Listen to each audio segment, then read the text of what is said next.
buenas tardes para todos. Un saludo muy cordial para nuestro invitado especial, el doctor Alexander Montero, y para las personas que se han conectado a través de nuestra página de Facebook. Recuerden que a partir de mañana a mediodía, la grabación estará también en el canal de YouTube de la Fundación Cultural del 5 a las 5.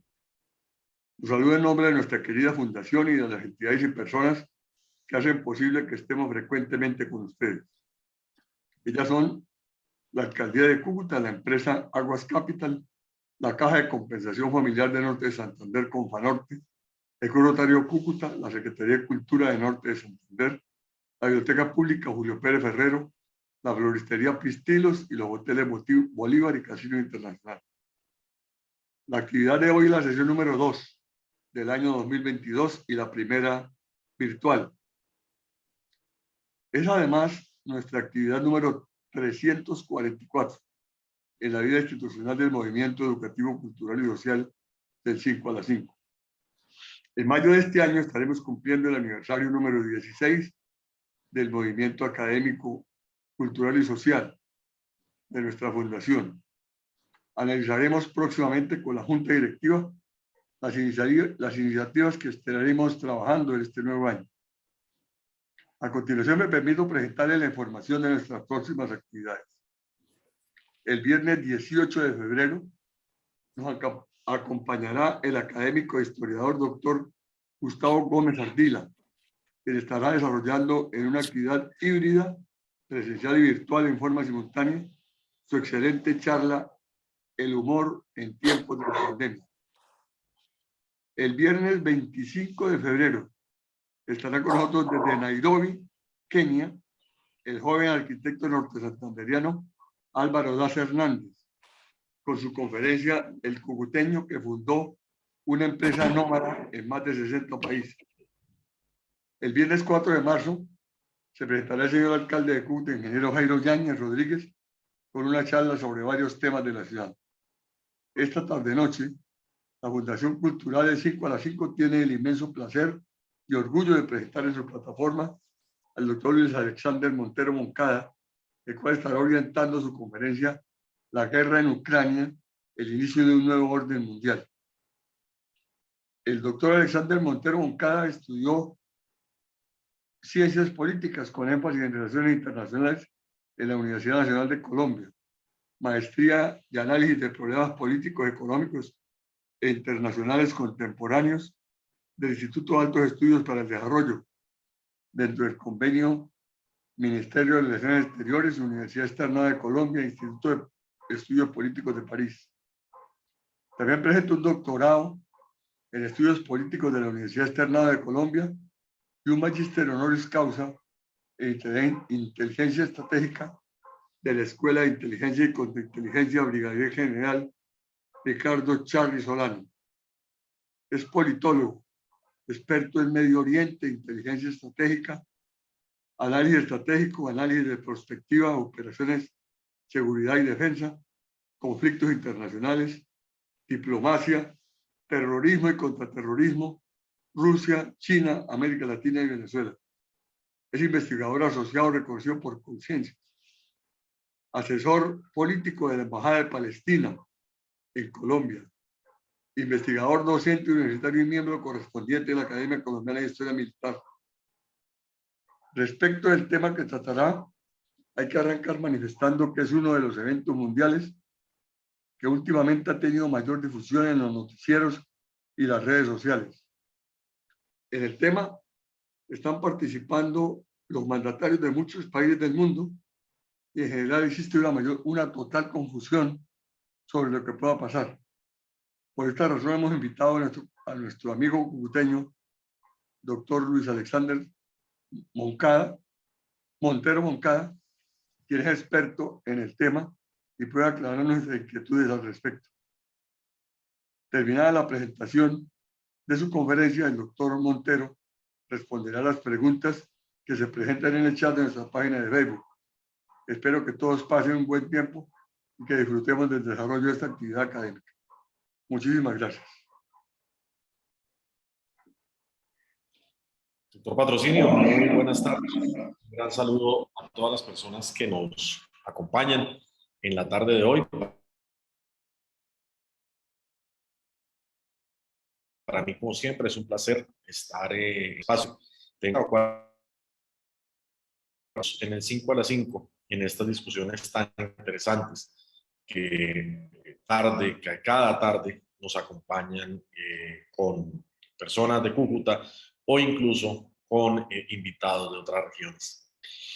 Cuando estábamos charlando justamente a propósito de la orientación de esta charla con el doctor Ararat, tal vez él me escuchaba mencionar que es un momento o el momento más importante que ha vivido el sistema internacional, que ha vivido el mundo en lo que va corrido del siglo XXI. Y es tal vez el momento más importante porque es el momento en el cual la gran potencia que sobrevive después de la Guerra Fría, que es Estados Unidos, está enfrentando tal vez su principal reto estratégico. Ya lo decía el presidente Macron y el primer ministro alemán, el canciller alemán, perdón, en esta semana. Europa no había vivido un momento de tensión tan importante y tan crítico y tan agudo como lo está viviendo en este momento. No lo había visto, no lo había vivido cuando menos en 30 o 40 años. Entonces, no estamos frente a un escenario pequeño, no estamos frente a una poca cosa, sino estamos frente a una situación estructural del sistema internacional. Y lo más interesante es que puede ser tan solo el punto de partida, tan solo la primera parte de un escalamiento de otras crisis que pueden incorporar a actores que hasta ahora han estado relativamente quietos, como es, por ejemplo, China.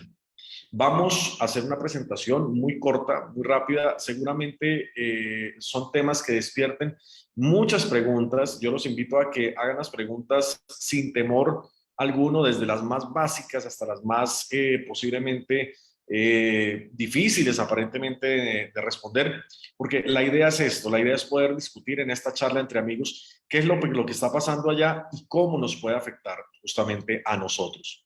Para ello voy a empezar a compartir pantalla para compartir con ustedes una presentación.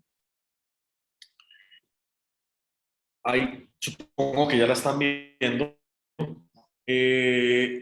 Donde es muy importante ubicarnos espacialmente, es muy importante ver en un mapa qué está ocurriendo, y es muy importante también entender un poco desde la perspectiva rusa y estadounidense qué está ocurriendo allí. Vamos a trabajar básicamente 3 o 4 temas muy generales. El primero, vamos a ver un poco cómo es esta Ucrania, cómo es esta Europa, por qué está ocurriendo lo que está ocurriendo allí. Vamos a mirar algunos objetivos, que es tal vez el centro de esta charla. ¿Qué pretende Rusia con esto? Vamos a ver cuál es la propuesta o la apuesta más bien militar de Rusia en esta situación. Y por último, vamos a ver la importancia de Ucrania. ¿Por qué es tan importante justamente en el tablero de ajedrez ruso para Europa? Lo primero, ¿qué es Ucrania? Ucrania es la bisagra, llamémoslo así, entre Europa y Rusia. Voy a empezar a utilizar el puntero. Podemos decir que Ucrania es este espacio intermedio entre Europa continental, Europa central y Rusia con su componente europeo y en su totalidad asiática. Es el puente entre Rusia y Europa. No puede llegar Moscú de ninguna manera al centro del corazón de Europa si no es de una manera u otra a través del territorio ucraniano. No puede salir Rusia al Mar Negro y al Mediterráneo si no es a través o contando de cierta manera al territorio ucraniano. Esto pertenecía antes a la Unión Soviética, recuerden ustedes, la Unión Soviética tenía su frontera que llegaba hasta bien adentro de Europa. Pero con la explosión de la Unión Soviética en los 90, empezando los 90, Rusia pierde el control de todos estos terrenos, al menos en Europa. En Asia, en el Cáucaso, va a perder el control de estos terrenos de acá, y en Asia Central va a perder 5 repúblicas que estuvieron muy de moda cuando ocurrió el problema de Afganistán. En el escenario europeo, las repúblicas que pierde son las repúblicas del Báltico, Lituania, Estonia y Letonia, que son estas 3. Allí Moscú ya no es quien domina. Estas repúblicas Una vez se independizan, rápidamente se incorporan a la OTAN, que es esta organización de defensa multilateral, de defensa colectiva. Bielorrusia se mantiene entre va y viene durante muchos años. Al final se decanta por Rusia. Hoy es el único títere, llamémoslo así, el único satélite que tiene Rusia dentro de Europa. No tiene más. Y Ucrania en la parte sur, que aunque no se incorpora en la OTAN, sí toma distancia drásticamente de los intereses rusos, de la agenda rusa, y genera su propia agenda. Esto es tremendamente doloroso para Moscú, sobre todo por una condición, bueno, por dos condiciones. La primera, porque de hecho, cuando uno mira la historia rusa, Rusia no nace en Moscú, Rusia no nace acá, Rusia nace aquí, Rusia nace en Ucrania, nace en el Principado de Kiev. Moscú era una ciudad adversaria. Entre otras cosas, esta historia es muy interesante. Rusia, con el nombre como lo conocemos, nace a partir de unos pueblos nórdicos que migran a Europa, especialmente a Europa Oriental, que entran a través de los ríos, sobre todo se concentran en este río que es el río de Dnieper, y fundan una ciudad que la van a llamar el Rus de Kiev. A estos ciudadanos nórdicos, a este pueblo nórdico, a estos migrantes nórdicos, los van a llamar los Rusin. De allí sale el nombre Rusia. Pero, insisto, no nace en Moscú. La primera ciudad importante que montan los Rusin es el Rus de Kiev o el Principado de Kiev. Por esto, siempre en el pensamiento ruso, cuando hablan de la cuna de Rusia, no van a pensar en Moscú, sino van a pensar en Kiev y en territorio ucraniano. Entonces, el primer motivo por el cual Rusia se molesta mucho por la aparente independencia de Ucrania tiene que ver justamente con eso, porque de allí están sus orígenes.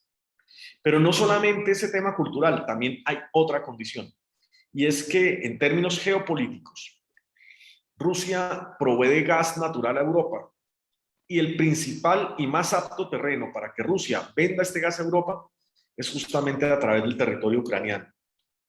Sin el territorio ucraniano, Rusia puede seguirle vendiendo gas a Europa, sí, eso es cierto, pero el volumen va a ser mucho menor. Si Rusia tuviera el acceso a Ucrania, si tuviera un gobierno prorruso en Ucrania, sin duda alguna el volumen de gas que pudiera vender Rusia a Europa fuera muchísimo mayor. Es muy importante este factor, sobre todo porque es con gas natural con lo que se mueve fundamentalmente la economía europea. El 50% de la economía alemana se mueve a través o basado en el gas natural ruso que llega a Europa a través de otras vías, no Ucrania, pero es el 50%. Si vamos a mirar, Francia no es el 50%, pero es un porcentaje importante. Recuerden ustedes incluso que los europeos, sobre todo Alemania, quiso renunciar a la producción de energía a partir de energía nuclear. ¿Y por qué se arriesgó a esta apuesta? Básicamente porque confiaba en el abastecimiento que le podía hacer Rusia de gas natural a la industria alemana.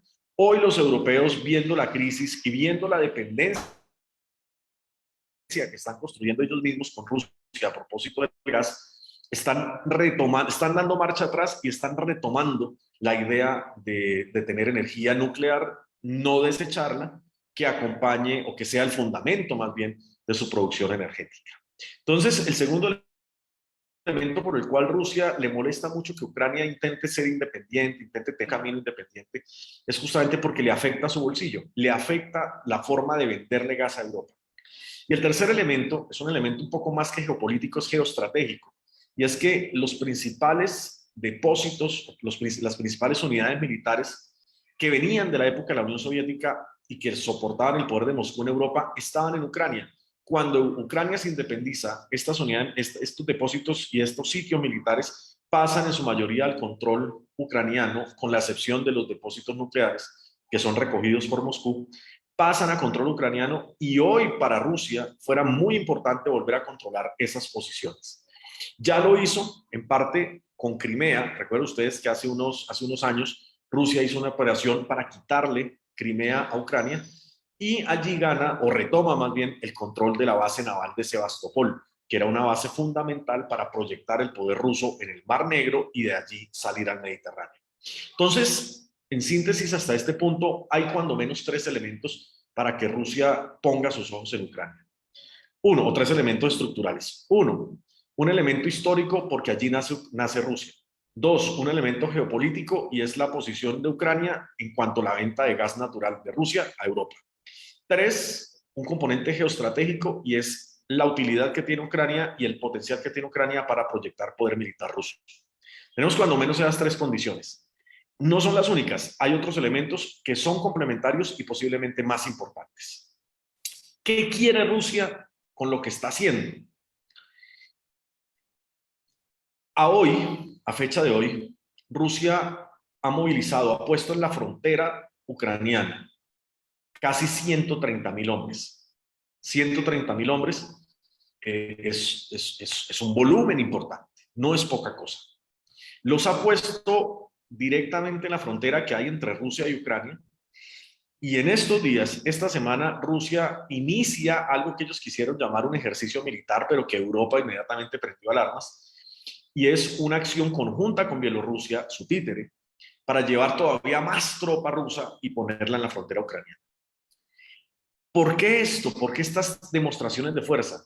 Hay un objetivo fundamental en estas operaciones de fuerza y es proyectar a Rusia al mundo como un poder global, como algo muy similar a lo que era la Unión Soviética durante la Guerra Fría.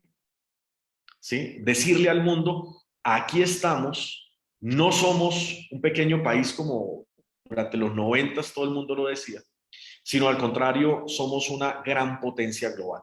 Podemos poner en jaque a Europa, podemos incluso quitarle, si quisiéramos, territorios a Europa, dirían los rusos, como ya hicieron con Crimea. Pero pegado a esto, a esta demostración de fuerza global, va un destinatario, que es Estados Unidos y la OTAN.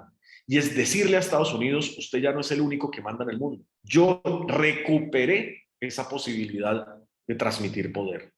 Y también hay un mensaje para la OTAN. Decirle a la OTAN, usted puede ser muy organización militar de todos los países que quiera, pero en Europa usted no se va a enfrentar conmigo. O si se enfrenta, le sale muy costoso. Entonces es mostrarle los dientes a Estados Unidos, es mostrarle los dientes a la OTAN, es decirles a los europeos, yo soy el que manda. Esto se reflejó muy bien en la forma en la cual los rusos conducen a Estados Unidos. Para Estados Unidos resultó sorpresivo, y eso lo manifestó Anthony Blinken, el secretario de Estado, o sea, el canciller de los Estados Unidos. Resultó muy sorpresivo porque en las reuniones previas, Rusia llegó como la profesora regañona a imponerle condiciones a Estados Unidos, a decirle, usted no puede incorporar a Ucrania en la OTAN. A la larga, Estados Unidos es libre como un miembro más de la OTAN o incluso el miembro líder de la OTAN. En teoría, es libre de escoger quién puede entrar o quién no. La OTAN es autónoma a la hora de decir acepto a A o acepto a B. Pero Rusia le está poniendo condiciones a Estados Unidos y le está diciendo no puede meter a Ucrania nunca a la OTAN. La otra exigencia rusa, no puede llevar la OTAN armamento a Europa Oriental. Finalmente la OTAN es un organismo multilateral de tipo militar, pues se supone que mueve armamento. Pero cuando Rusia le pone ese freno, le dice no lleva armamento a Europa Oriental, está metiéndose de lleno con la esencia de una organización o de una alianza militar. La tercera exigencia que le hace Rusia a la OTAN, tiene que regresarse a las fronteras de 1997. ¿Eso qué quiere decir? Quiere excluir, quiere hacer, Rusia exige que los países de Europa Oriental que se incorporaron a la OTAN después de 1997 sean expulsados de la OTAN y la OTAN salga de esos territorios. Por lo tanto, son exigencias bastante altas. Y sobre todo en la negociación con Anthony Blinken, Rusia pone condiciones y le dice a Estados Unidos, trae por escrito su respuesta y sus compromisos. A mí no me sirven compromisos de palabra, los tiene que traer por escrito.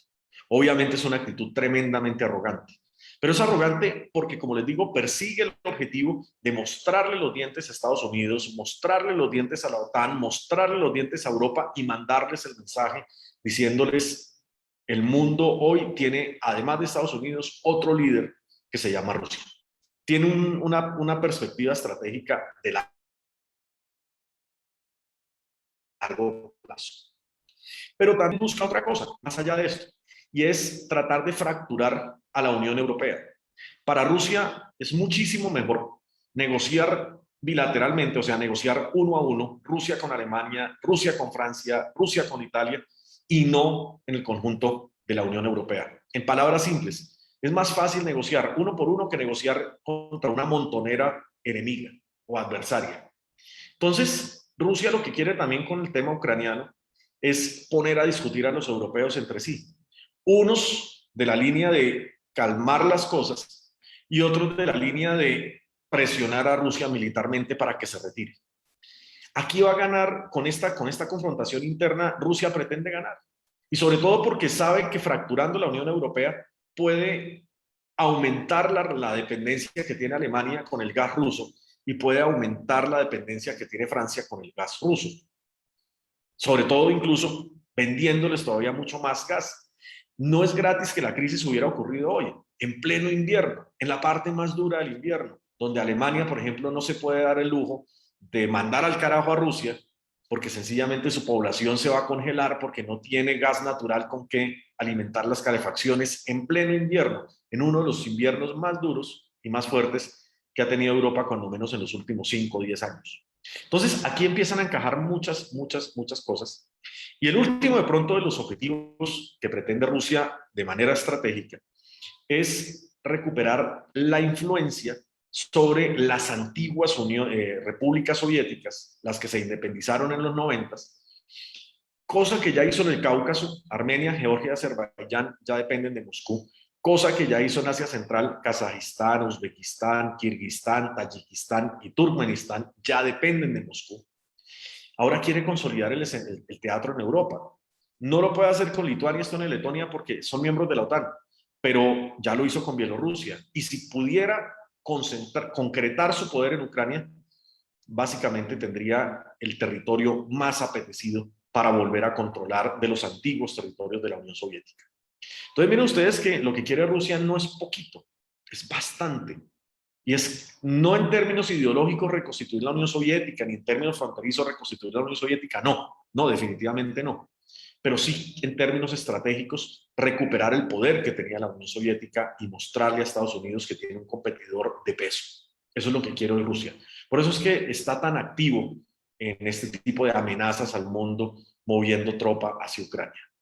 Pero quiere también unos objetivos pequeñitos. Estos son los objetivos grandes. También tiene unos objetivos pequeños. Esos objetivos pequeños, ¿cuáles son? Recuerden ustedes que una porción de Ucrania, los rusos dicen algo similar a lo que decían cuando ocurrió lo de Crimea. Los rusos dicen las provincias orientales de Ucrania, sobre todo Donetsk y Lugansk, dos provincias que se conocen como el Donbass, tienen población rusa más que población ucraniana.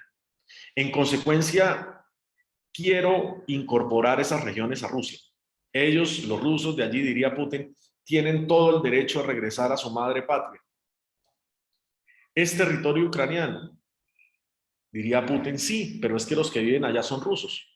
Y eso ya pasó en Crimea. En Crimea, los rusos de Crimea se alborotaron, se separaron de Ucrania y dijeron, queremos volver a la madre patria, regresaron a Rusia. Esa es la excusa esa es la excusa de Putin. En Occidente la lectura es otra. La lectura es que no fue un levantamiento autónomo y que los rusos de Ucrania querían decir vuelvo a Rusia, sino fue toda una estrategia rusa para echarle tijera a un pedazo del territorio ucraniano. Quieren volverlo a hacer con el Donbass, con la región de Donetsk y la región de Lugansk, que como les digo, quedan en el oriente de Ucrania.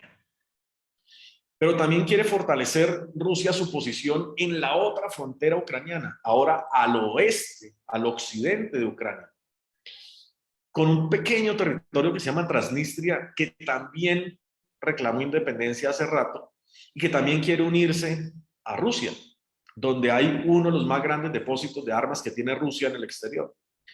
Si Rusia logra su objetivo más importante de poner un gobierno en Ucrania absolutamente prorruso, pues no va a tener ningún problema en volver a controlar Transnistria. Va a ampliar también Rusia su posición de fuerza en Crimea. Ya no va a haber ninguna posibilidad que Ucrania recupere Crimea. Y va a fortalecer la red de gasoductos que van en dirección a Europa. Por lo tanto, también hay unos objetivos específicos muy puntuales, ¿sí?, que permiten o que le ofrecen a Rusia un interés para hacer lo que está haciendo y tratar de doblegar a Crimea, más allá de Estados Unidos. ¿Cómo pretendería Rusia eventualmente hacer una agresión? Puede que la haga, puede que no, entre otras cosas. Porque si el objetivo de Rusia es hablarle duro a Estados Unidos, hablarle duro a la Unión Europea, tratar de montar un gobierno prorruso en Ucrania, sencillamente la invasión es un camino, pero no es el único. Pueden haber otros más, ¿sí? Aún así, supongamos que puede haber una confrontación. ¿Qué tipo de confrontación sería? Me han preguntado muchas personas recientemente. ¿Una guerra mundial? ¿Una guerra nuclear? No, sin duda alguna no. O no por ahora, no por ahora. Y no por dos razones, o por tres razones. La primera, porque Rusia ya no pelea así. Rusia ahorita está muy montada en una lógica de hacer la guerra que se llama guerra híbrida. ¿Qué es esto? Es combinar las capacidades militares convencionales, o sea, tanques, aviones, lo usual de una fuerza militares, combinarla con acciones irregulares, acciones clandestinas. Entonces, por ejemplo, enviar milicias, por ejemplo, enviar grupos irregulares, por ejemplo, hacer acciones terroristas, por ejemplo, hacer ciberataques, por ejemplo, influir en elecciones dentro de Ucrania, ¿sí? Entonces, esta es la lógica rusa de hacer la guerra hoy, muy diferente de la lógica de la Unión Soviética en el pasado, que sí hubiera utilizado las armas nucleares como primera opción. Hoy Rusia no pelea así. Le da mucha más ventaja y muchos más éxitos pelear de esta nueva forma, ¿sí? Y es más, desde esta nueva forma pudiéramos decir que la guerra de tipo híbrido empezó hace rato en Europa, porque desde hace rato Rusia está haciendo operaciones de sabotaje cibernético, operaciones de espionaje, operaciones de inestabilidad, está influyendo en los sistemas políticos de Europa, ha enviado milicias a Ucrania desde hace cuando menos 10 años, o casi 10 años, desde el 2014 para ser más precisos. Entonces podemos decir que casi que esto empezó desde el 2014, de poco a poco, de poco en poco, en esta lógica de hacer la guerra a los rusos. Entonces, la primera razón es esa, porque Rusia ya no pelea así. La segunda razón para decir que no va a haber guerra mundial, que no va a haber guerra nuclear, es porque una guerra nuclear en Europa siempre ha sido un gran obstáculo. Pensemos una cosa, Colombia en su extensión continental más su extensión marítima son un poquito más de 2 millones de kilómetros cuadrados.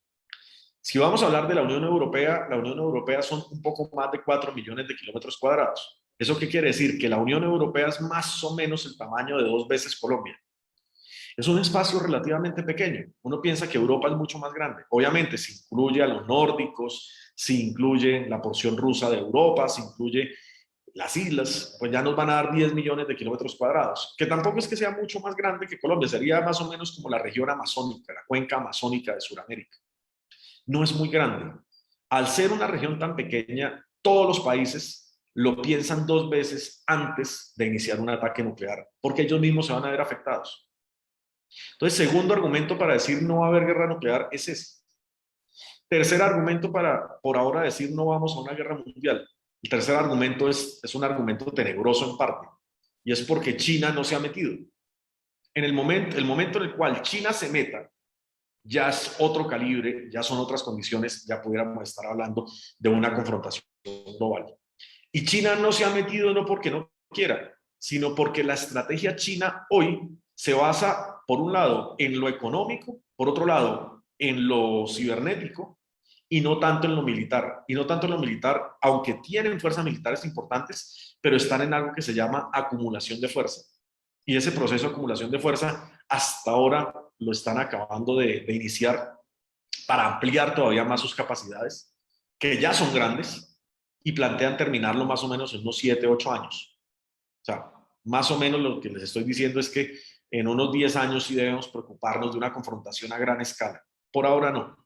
Tenemos todavía 10 años más de tranquilidad. Eso es la forma de hacer la guerra a Rusia. Si va a ir a la guerra con Ucrania o por Ucrania, muy seguramente sería un enfoque de este tipo: milicias por dentro, las tropas rusas convencionales por fuera y una gran operación de ataque cibernético en contra de Ucrania. Este es un poco cómo está distribuido Rusia en cuanto a su componente militar. No me voy a concentrar en esto. Estos son, los rusos lo llaman distritos militares. El distrito militar que intervendría sería este, el del sur, o el distrito militar del oeste, que es este, pero más que todo el distrito militar del sur. ¿Se podía prever lo que está pasando? Sí, se podía prever. Rusia en cada uno de esos distritos hace ejercicios militares. Y el distrito que concentró casi el 40% de los ejercicios militares en los últimos 3 años fue justamente el distrito sur. Entonces tampoco es cierto que haya cogido por sorpresa a Europa. Era totalmente preveíble, se podía predecir con fácilmente lo que iba a ocurrir o lo que está ocurriendo en este momento. Un elemento a tener en cuenta es la recurrencia rusa a utilizar milicias de ex militares rusos para que vayan a pelear en su nombre sin comprometerlo políticamente. Ya lo hizo en Ucrania. Aquí empiezo a dirigir un poco el tema hacia cómo nos puede afectar esto a nosotros. Y es que, muy en la lógica de lo que decía el ministro de Defensa colombiano en estos días, muchas de estas estructuras que Rusia tiene, por ejemplo, apuntando a Europa, apuntando a Ucrania, que las utilizó en Siria en el pasado, porque eso también lo utilizó en Siria, que las utilizó en Libia también, que las ha utilizado en África, son las mismas estructuras, y aquí el ministro en parte tenía algo de razón, son las mismas estructuras que Rusia ha ofrecido en cooperación militar a Venezuela. Entonces, evidentemente el embajador ruso hoy, por ejemplo, sacó una columna en El Tiempo y decía, es que ustedes no van a ver tropa rusa, grandes unidades rusas en Venezuela. Eso es cierto, y no lo vamos a ver no porque Rusia no tenga intenciones militares en Venezuela, sino porque sencillamente Rusia ya no utiliza esas grandes unidades militares para posicionar sus campañas militares. Ahora utiliza son milicias como las que están en la foto, y de esas sí tiene en Venezuela, por ejemplo.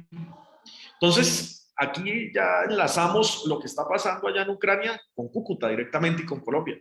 Y es que estamos en la mitad de una confrontación entre Rusia y Estados Unidos, donde también nos va a tocar a nosotros y también nos golpea a nosotros. Recuerden ustedes que hace poco el ministro de Exteriores ruso, Sergei Lavrov, dijo en tono amenazante a Estados Unidos, pues si Estados Unidos nos pone armas en nuestra frontera en Europa, pues nosotros le vamos a poner armas a Estados Unidos también en sus propias fronteras, y mencionó, por ejemplo, de ampliar la presencia rusa en Venezuela. Entonces, lo que pase al otro lado del mundo tiene repercusiones directas en Colombia y especialmente en Cúcuta. Claro que sí, por supuesto, claro que sí.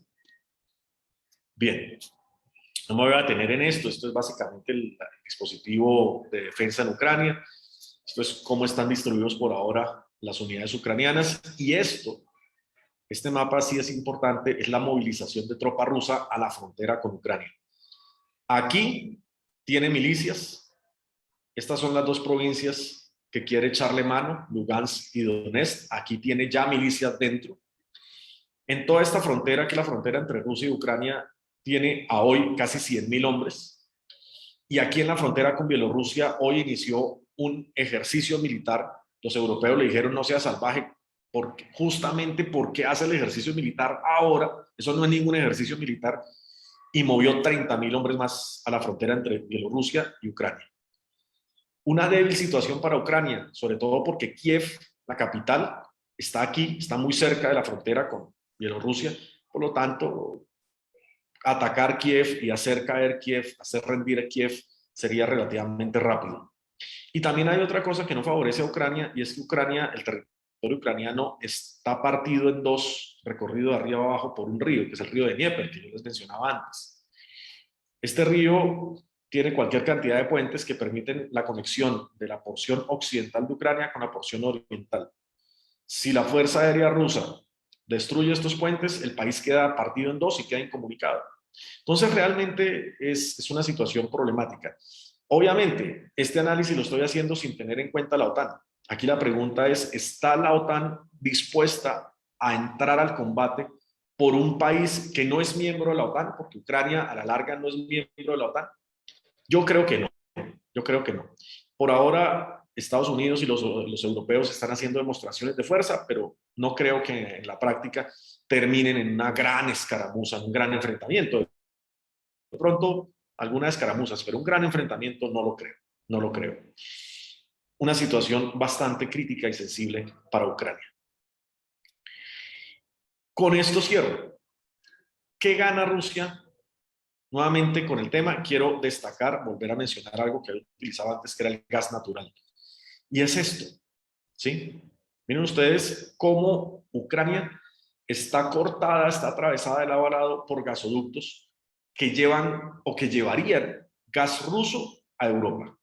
Si hoy Rusia vende gas a Europa a través de Bielorrusia, a través del mar Báltico, con un gasoducto ya que se llama Nord Stream 1 y con otro en el futuro que van a poner en marcha, que es el Nord Stream 2, y con otro que está en proyecto que se llama South Stream, que va por el Mar Negro. Si hoy Rusia le vende a Europa a través de esas vías, Mar Báltico, Bielorrusia y el South Stream en el Mar Negro, y hoy eso le basta a Rusia para tener a Europa en la palma de la mano, supongan ustedes cómo se incrementaría la influencia rusa sobre Europa si Rusia pudiera controlar todos estos gasoductos que están en Ucrania, que antes le pertenecían a Rusia y que le permitirían casi que triplicar el abastecimiento de gas a Europa. ¿Alemania pudiera alzar su voz contra Rusia si esta dependencia del gas ruso se multiplicara? La respuesta clara es que no. ¿Francia pudiera criticar a Rusia? No. ¿Alguien en Europa pudiera criticar a Rusia? No. Y aquí obviamente sale otra pregunta, obvia, y es, bueno, ¿los europeos no le pueden comprar gas a alguien más? Sí, claro. Turquía le puede vender, Noruega le puede vender, Israel en parte le puede vender, Estados Unidos le puede vender, pero ninguno le puede vender al precio tan barato que le vende Rusia. Y obviamente los europeos al inicio, en un compromiso político, pueden decir, sí, yo le compro a Estados Unidos, sí, yo le compro a Noruega, pero cuando el precio de la energía se les duplique o se les triplique, ya los europeos van a empezar a decir, no, yo busco la opción más barata, vuelvo a Rusia. Entonces, podemos concluir lo siguiente. Estamos frente a un ejercicio muy interesante, porque es el pataleo más contemporáneo de Rusia por decirle al mundo, ya no es Estados Unidos solo, soy yo también. Es el momento en el cual Rusia quiere volver a mostrarse como el líder europeo, volver a recuperar ese poder de antes, perdido, venido a menos en los años 90. Y está escogiendo unas fichas y está posicionando sus fichas no solamente en Europa, en muchas partes del mundo, entre ellos en el vecindario colombiano a 10 minutos de Cúcuta. ¿Sí? Estamos metidos, nosotros los cucuteños, estamos metidos más de lleno en este baile que prácticamente que cualquier otro suramericano. Lo tenemos ahí al lado. ¿Ven? Y eso que no he mencionado el factor chino. En una clase, un alumno me proponía algo muy interesante a propósito de la variable china en esta ecuación. Me decía, profesor, haga de cuenta que lo que estamos viviendo en este momento es ver la película Rocky 4 con una pequeña adición. La película Rocky 4 es cuando Rocky se enfrentó con el ruso. Entonces el alumno me decía, ahorita supongamos Rusia y Estados Unidos se van a ir a los golpes. Muy seguramente quede en pie Estados Unidos así como quedó Rocky en la película. Va a quedar en pie, pero va a quedar totalmente afectado. Me decía, a esa película Rocky 4, súmele ahora 5 minutos que venga un chino karateca y acabe de rematar a Rocky. Eso es lo que seguramente va a pasar en los próximos 10 años. Bien, cierro hasta acá en esta pequeña presentación. Posiblemente ustedes tengan algunas preguntas que hacer, algunos temas para discutir. Y créanme que para mí es un placer nuevamente estar con ustedes. Un agradecimiento al doctor Ararat por haberme invitado nuevamente. Como les digo, es tal vez mi tercera o cuarta ocasión en el 5 a las 5, discutiendo estos temas que son tremendamente interesantes. Muchísimas gracias. Bueno, no, muchas gracias a usted, doctor Alexander. Realmente es una lección sumamente completa respecto de una situación que se viene presentando en la actualidad, que merece toda la atención del mundo. Prácticamente, pues la estamos viviendo, lo que decía al principio, en los diferentes noticieros, en los periódicos del mundo, pues se observa esa trascendencia. Usted, pues, ha tocado diferentes aspectos y ha situado el problema en su verdadera dimensión.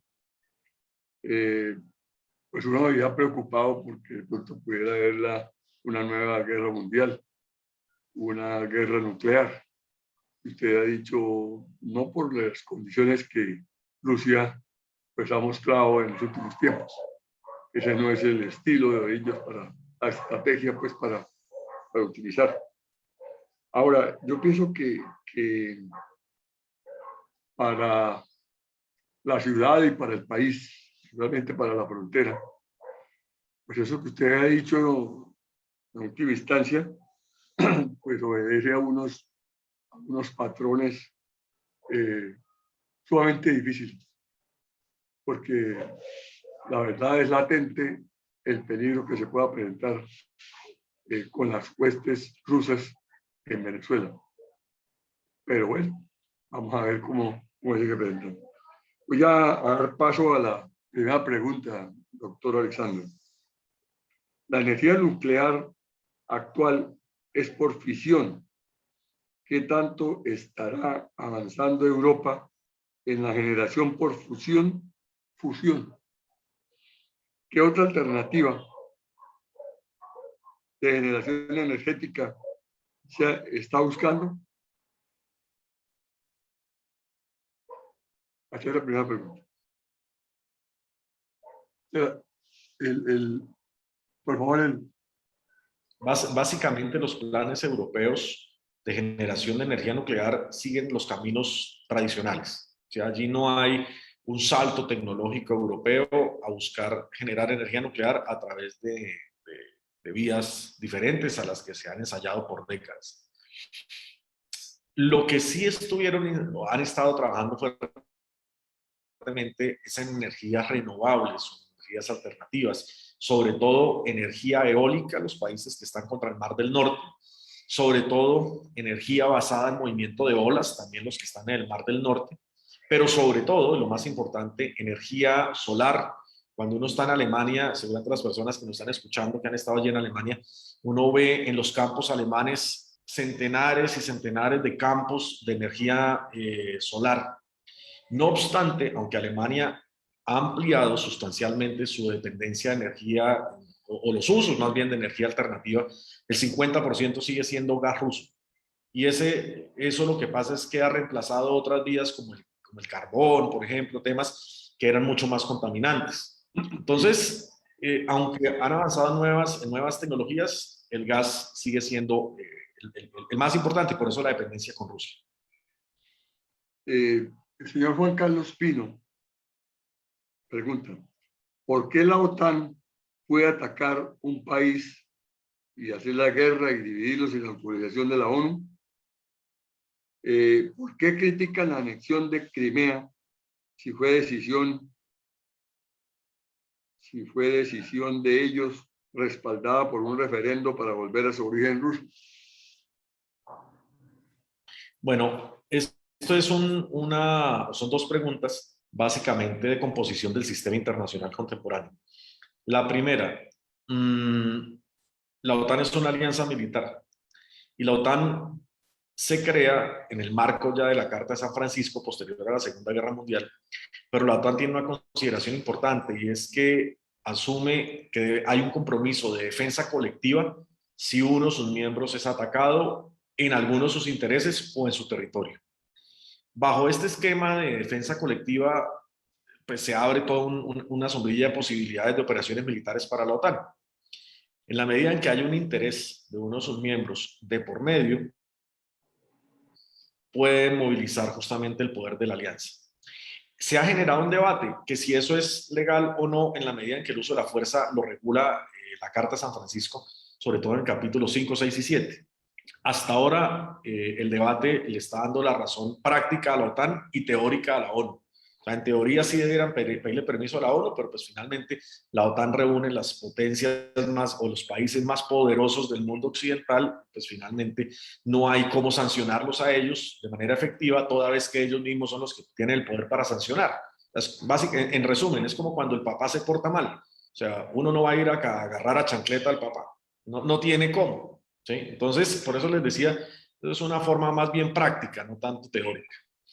Y el ejercicio de Crimea, sí, en el discurso, Putin dice, nosotros no intervenimos en Crimea. ¿Sí? ¿Por qué razón? Porque allá no había ningún soldado con bandera rusa, sino fueron los mismos rusos de Crimea que se organizaron en milicias, en algo que se llamaba principio de autodeterminación de los pueblos, se independizaron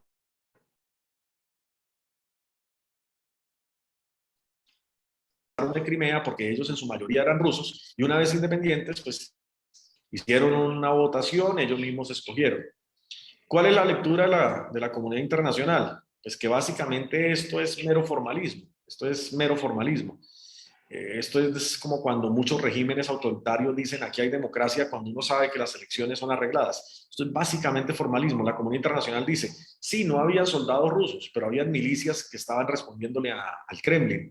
Sí, hubo elecciones, pero pues obviamente si es una acción donde usted moviliza a la gente para que tenga sí, un objetivo que es irse a Rusia, obviamente la elección va a salir con ese resultado. Entonces, la lectura que hace Occidente es otra. La lectura que hace Occidente es, esos argumentos rusos son de papel, son meramente formales, cuando en la práctica fue una anexión directa, lo cual está prohibido por la Carta de Naciones Unidas. Bueno, el señor Luis Ernesto Hernández pregunta, si el conflicto escala, ¿cuál sería el impacto en el comercio internacional para Colombia y Sudamérica? Muy importante pregunta. Hoy salió un artículo en la BBC donde amplía un poco la pregunta y decía qué está ganando China y qué puede ganar China. La respuesta al qué está ganando hoy ya tiene que ver con eso con esa pregunta, y es que al incrementarse los costos de comercio global por una guerra, ustedes saben que en una guerra no solamente se encarecen materias primas, se encarecen elementos estratégicos, el comercio marítimo se encarece porque el riesgo de poner todas estas mercancías en el mar se eleva frente a algún ataque, los pasos por los sitios estratégicos como el canal del Suez, el canal de Panamá, todos estos pasos se incrementan en costo y se incrementan en importancia. Entonces,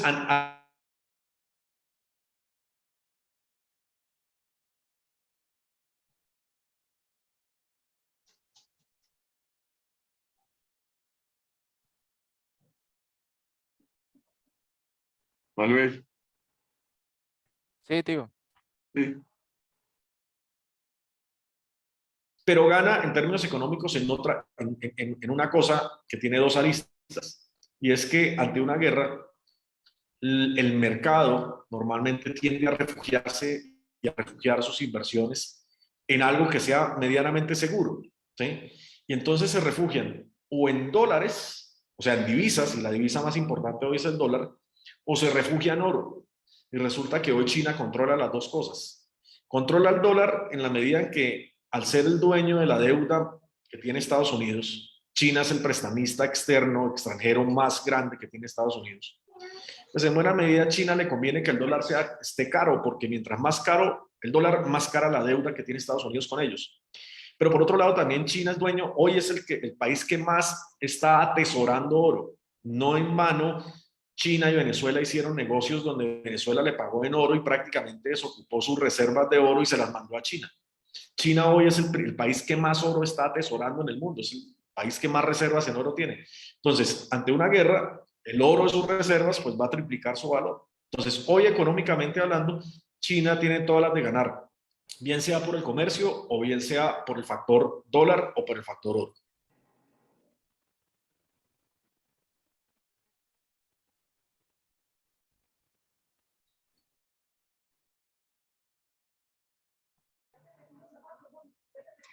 Bueno, hay otra pregunta.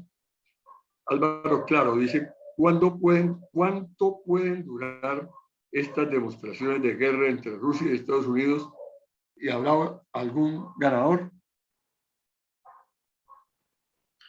Depende, también es una pregunta muy interesante porque depende del enfoque. A largo plazo, estamos frente a la primera de muchas más que vendrán en el futuro. O sea, si algo dejó Trump, cuando la administración Trump, fue el poder de Estados Unidos deteriorado en el mundo.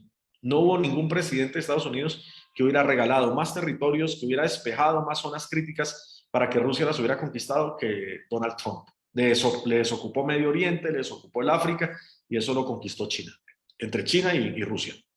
Por lo tanto, hoy China y Rusia se sienten con el poder para empezar a retar a Estados Unidos.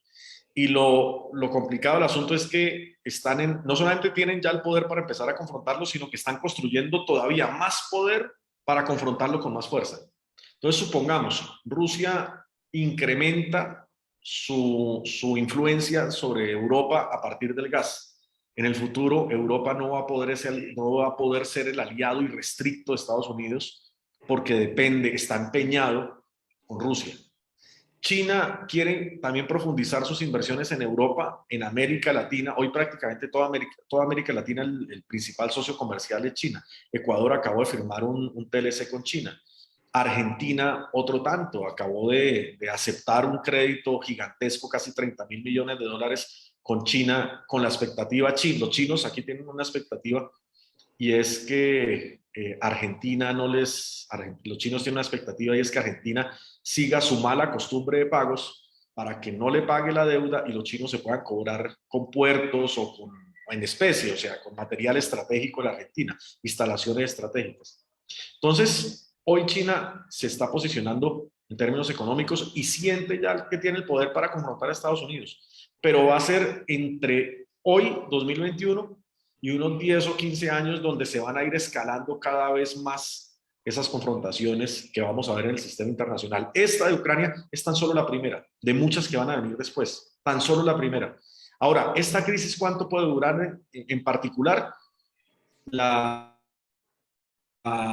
diplomacia de Estados Unidos calcula que todo febrero va a ser un mes de tensiones hasta cuando el invierno empieza. O sea, por hasta la segunda quincena de marzo es que posiblemente se pueda empezar a desescalar esto. Esos son los cálculos de Estados Unidos para esta crisis puntual. Pero repito, si lo miramos en términos estructurales, esta es la primera de muchas crisis que van a haber de aquí en adelante. Yo sé que usted tiene clase, por eso va a omitir una serie de preguntas y solamente le voy a dar la última. El doctor Álvaro Pedrosa Rojas dice: ¿cuál es la probabilidad de que Ucrania se sume a la OTAN y cómo modificaría la actitud de Rusia?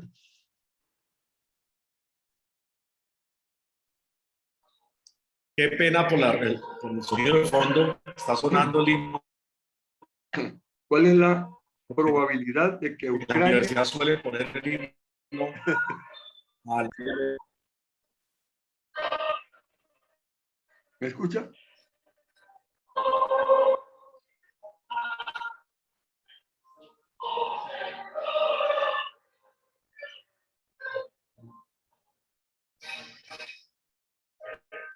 Es que no sé si me alcanza a escuchar. ¿Alcanzan a escuchar? Claro.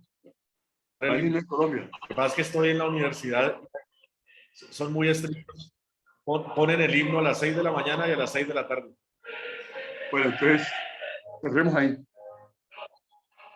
Si no hay la... ¿Ah? Y además tenemos algunas dificultades de conexión. ¿Cerramos? Hacemos la última pregunta.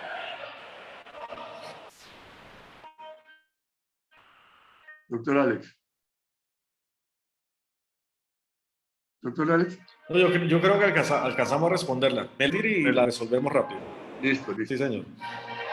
La pregunta es: ¿cuál es la probabilidad de que Ucrania se sume a la OTAN? ¿Y cómo respondemos rápido? Ajá. Ninguna. Los europeos han sido muy claros hasta ahora que no tienen en sus planes en el corto plazo incorporar a Ucrania. No así retirarse de los estados bálticos. Ellos dicen, los que ya se incorporaron, y los que no se han incorporado, ya no los vamos a incorporar.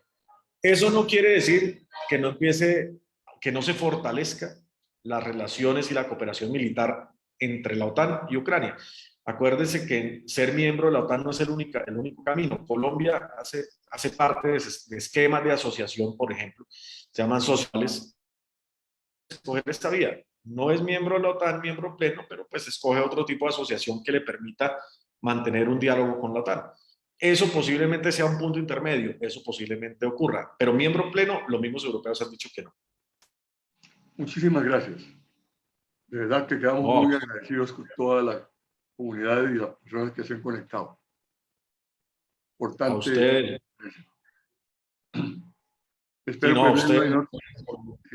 Espero que lo veamos en otra oportunidad.